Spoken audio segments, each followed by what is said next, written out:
Hello po. Ito na naman po tayo sa ating vlog. Magandang hapon, tanghali, gabi po sa inyong lahat. Ngayon naman po ay gagala tayo dito sa lugar ng ito po ay Sakurabuchi. Dito po sa Shinseiro, Japan. Bale, pumunta nga po pala kami dito dahil akala namin ay may sakura na. Yung pala, wala pa po pala sakura. Mga possible pa lang ang mga bulaklak niya. Pero okay lang naman kasi dito, pagpunta namin dito, meron pala siyang event. Itong event nga na ito ay starting ngayong March 27 siya nag-start. Hanggang sa,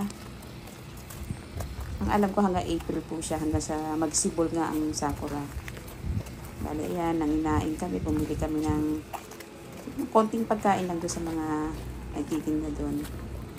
Bali, nag-ikot-ikot lang po kami dito.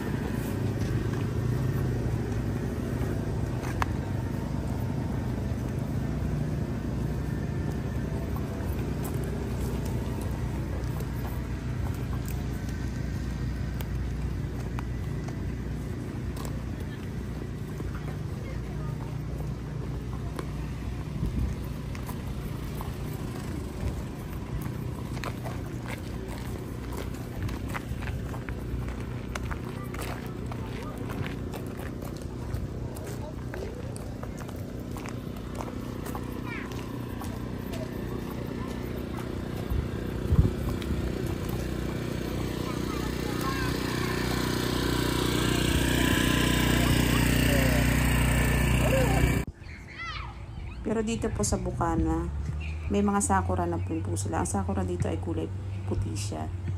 May konting mga bulaklak na siya. Pero nag-enjoy naman kami. Kasi maganda yung place niya. Bali, naglaro na lang yung mga bata dito dahil may koin nga dito. O park. Nag-enjoy nila sila sa paglalaro. Dahil sayang naman ang panahon. Mainit siya ngayon. Nasa 20 degrees.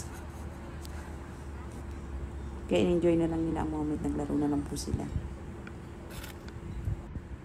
Hanggang dito na lang po. Hanggang sa susunod na vlog. Thanks for watching po. Don't forget po mag-like naman po kayo at mag-share sa aking vlog. Maraming salamat.